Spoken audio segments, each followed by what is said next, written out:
RMC, tous les jours de manche. Bonjour Arnaud. Bonjour Apolline. Bonjour Mathieu Béliard. Bonjour. Géraldine Debory. Pascal de la tour de garde de la prison de la santé. Car, vous l'avez appris hier, Nicolas Sarkozy a été condamné à 5 ans de prison pour avoir tué Delphine Jubilard. Non, pardon, je me suis couché tard. Pardon, j'ai beaucoup travaillé, j'ai mélangé des trucs. Donc, il est condamné dans l'affaire Kadhafi.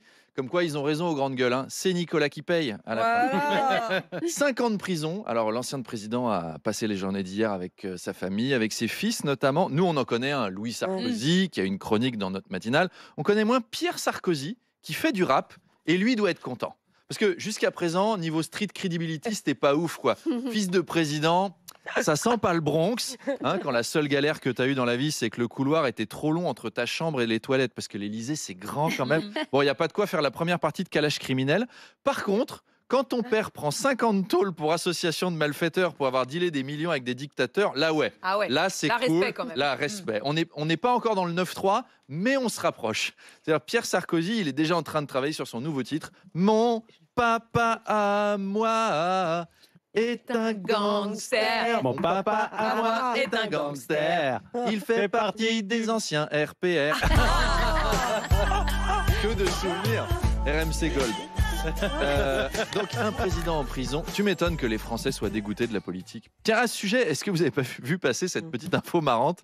Il y a un habitant de l'Hérault qui a envoyé 600 préservatifs aux députés français pour qu'ils ne se reproduisent pas. Mais non. Il a dit, nous faites pas de petits. C'est marrant, non? C'est rigolo. Vous imaginez la tête du concierge de l'Assemblée? 600 préservatifs.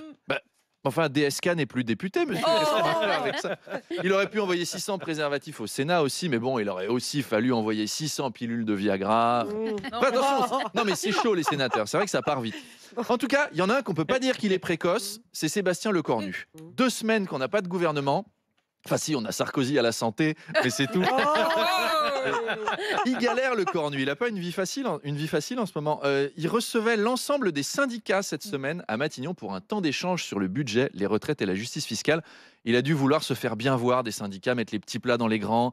Voici les bières, monsieur le Cornu. Mais enfin, elles sont fraîches. Non, un syndicaliste, ça boit sa bière tiède. Vous allez me les fâcher. Allez me mettre ces 8-6 au micro-ondes tout de suite. Oui.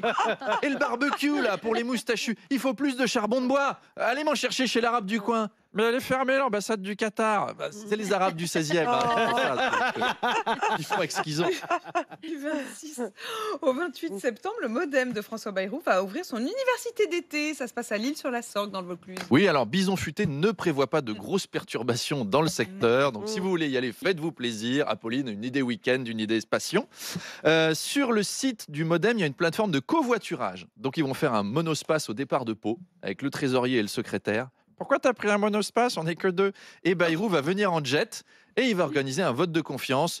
Jean-Louis, tu me fais confiance? Jean-Claude, tu me fais confiance? Eh ben merci. Et il va repartir à Pau. Ça va être très rapide. Hein. Si vous voulez y aller, ne soyez pas en retard. Ce soir, c'est l'épisode 3 de la saison 8 de Masked Singer sur TF1. Est-ce que vous avez vu la semaine dernière? Non. Vous avez vu la semaine dernière qui était dans le costume du plancton?